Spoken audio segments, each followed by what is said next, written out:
I know it's been a long time since my last episode. Last episode, I had my very first interview ever, and then I kind of disappeared. And there's two reasons for that. The first reason is that I stopped getting encounters, I stopped getting stories, and I didn't want to create fake stories, just for views and likes. So I asked my Facebook group. If you haven't joined that, by the way, go ahead and join that. So I asked them, because what I'm going to do for this episode, I've honestly went back and forth, and this is why it took so long to make this episode, because I wanted to make sure it was morally right. So I asked my Facebook group, and basically they were on board with it. The second reason I disappeared is because of changes. I moved. I moved in with my girlfriend. We got a puppy. I got sick twice. And so it's just been, it's been crazy. And I'm in college and I go to work. So my schedule has been hectic. But now I've finally been able to record an episode. And for this episode, what I'm going to do is tell 3 or 4 encounters from the great Linda Godfrey's book, The Michigan Dogman, Werewolves, and Other Unknown Canines Across the USA. So the stories, the encounters you're going to hear is from her book. They are true, allegedly true, not made up. I'm letting you know now, go get this book. This is a good book, by the way. I haven't finished reading it. The encounters I tell is from different parts of the book, so I don't go in order. And I don't necessarily read the encounters verbatim, like word for word, because I want to encourage you to go get this book. Go get this book. It's a very good book, as you'll see with the encounters that I'm going to retell from the book. So, without further ado, a couple of encounters from Linda Godfrey's book, The Michigan Dogman. Linda, no copyright. I don't own the rights to any of these stories. This is from her book. I encourage you to go get it for yourself. It's a very thick book. It's like 200 and something pages. Highly encourage you to do it. Matter of fact, I will put a link down to the Amazon link down to where you can go order the book. Oh, also, if you know anybody or if you yourself have a true encounter story you would like to share, you can email me, or if you would like to come on the show, I can do that too. If you would like to remain anonymous, I take privacy very seriously, so I can do that. I can disguise your voice. I can change your name or use no name at all. Whatever you want to do to feel comfortable, I can do. And if I don't get any news stories by the episode after this one, I might just do what I'm doing now. Like, I'm telling a couple encounters from Linda Godfrey's book. I might tell a couple of true encounters from one of the Warrens' books, Ed and Lorraine Warren. Because I have 2 of their books, share a couple of encounter stories from there. And then hopefully by the end of that episode, after the episode is out, hopefully stories and encounters will start rolling in. So, because I've been asking around, trust me, I've been asking around and people look at me like I'm weird, but I just got to be patient. Like I said, I'm the rookie in this game right now, so I got to earn my stripes. It's the nature of the beast. I ain't worried about it, but I've been holding you up from these stories for too long. Great to see you guys again. This is also your first time seeing my face. So without further ado, encounters from Linda Godfrey's book, The Michigan Dogman. This first encounter is called Creature of Cross Lake. The man who wrote about the next encounter asked several times that I withhold his identity. And since his real first name is unique, I'll just call him Bob. Bob's brush with beastliness came in the summer of 2007 as he drove north from Minneapolis to his relative's home in Cross Lake. He was about a mile south of the town, which would have closely sandwiched him between Whitefish Lake and Crow Wing State Forest, with the Iron Range lying just to the east. It was not yet dusk, so his visibility was excellent. As he drove that final mile, he saw something that astounded him. Up ahead on the east side of the highway in a ditch, well outside the tree line, was the biggest wolf he had ever seen. I mean, this was big. It was on all fours, but it had its back hunched up like a cat's when they're trying to ward something off. He slowed down rapidly and pulled over, thinking it was going to run off into the woods, but it didn't.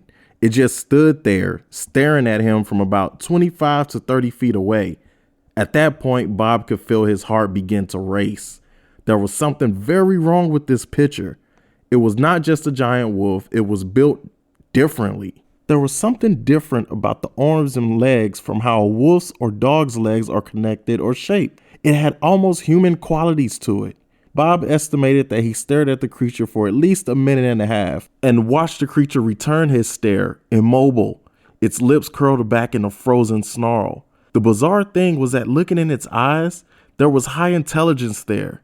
I mean, you look in a dog's eyes or another animal's and there's no sense of knowing. The feeling that he had at this time was that this thing was highly intelligent and it was calculating him. He knew he was in danger.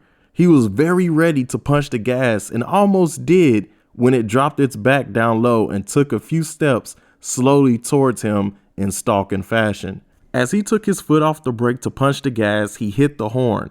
The strange thing that has kept him from talking about it is that it turned around to run into the woods, but stood up, took 5 steps on its hind legs before dropping back down to all fours and running off into the woods. Bob sat there stunned, but the creature didn't return. So he finally continued to his relative's house, and a relative told him she had seen TV shows about dogmen. He said that up until then, he had been too skeptical to watch that kind of show and would roll his eyes when others talked about such things. Bob said he know what he saw, and although a minute and a half is not that long a time, it was plenty enough time for him to examine this freak of nature. It was very close, so he could see it was a live animal. Now, he don't go into the woods anymore fishing or camping without carrying his Glock 10mm pistol. Had he been walking, I know this thing would have attacked. Now, this next encounter is called mobile home man dogs. Mansfield is easy to reach, lying about halfway between Columbus and Cleveland on Interstate 71.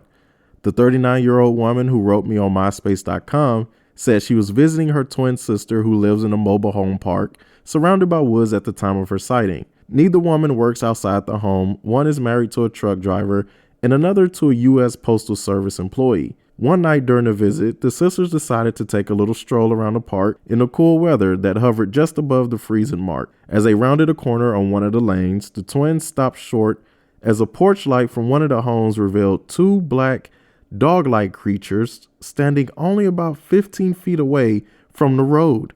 They looked like dogs, she wrote, but they were standing on their back legs like humans. I got scared and we ran back to the house. We got in the car and drove down to where we saw them, and they were still there. When the car lights hit them, they ran off on their hind legs, just like a human.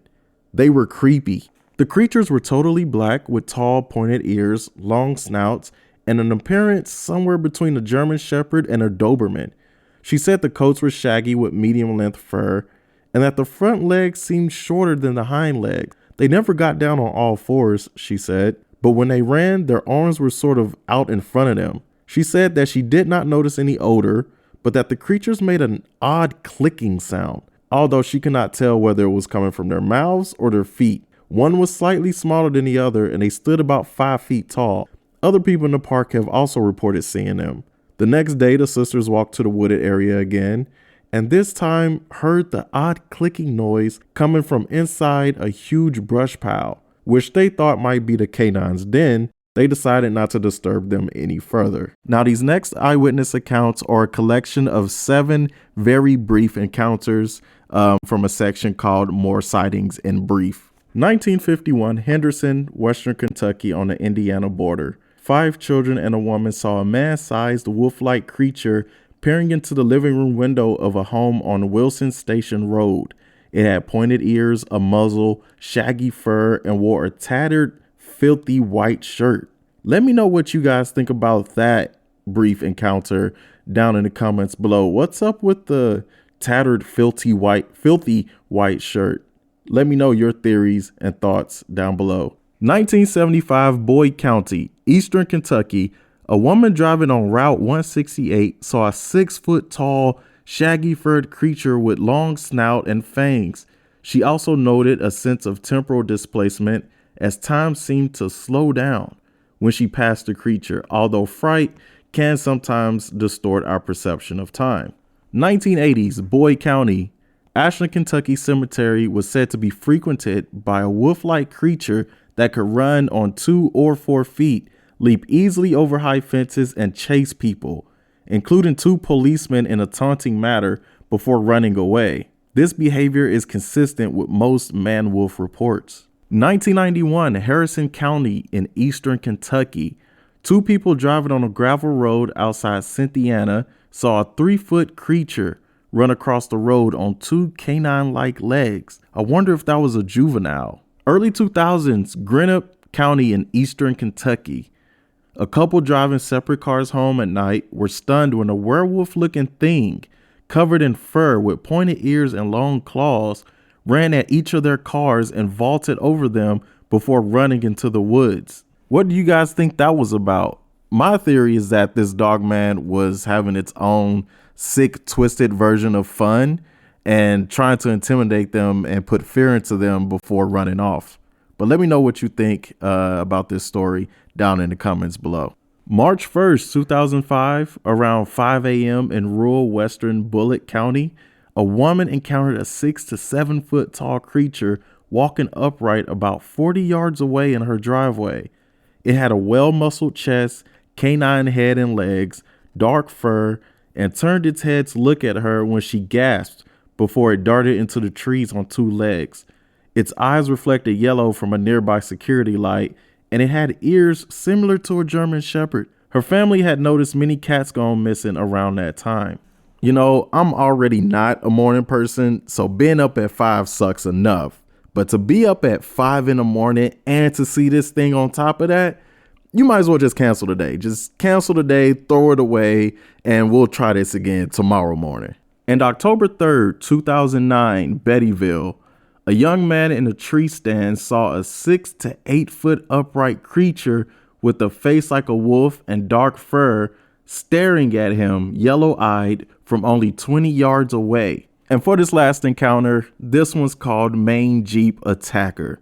A researcher I met at Fort Fest in Baltimore in 2008, Jim Boyd, shared a report he received a few months later in October of an encounter in Dover, Foxcroft, Maine. A woman employed as a supervisor at a local company was running some late night errands and had just placed some items inside the passenger door of her Jeep when something growled from the dumpster behind her. She immediately ran to the driver's side and had just hopped in when she felt something push violently against the other side of her vehicle. The something, to her great shock, was a 6 foot tall canine with a muzzle, stringy hair, a slim build, and hunched back. It reportedly left claw marks on the roof of her Jeep.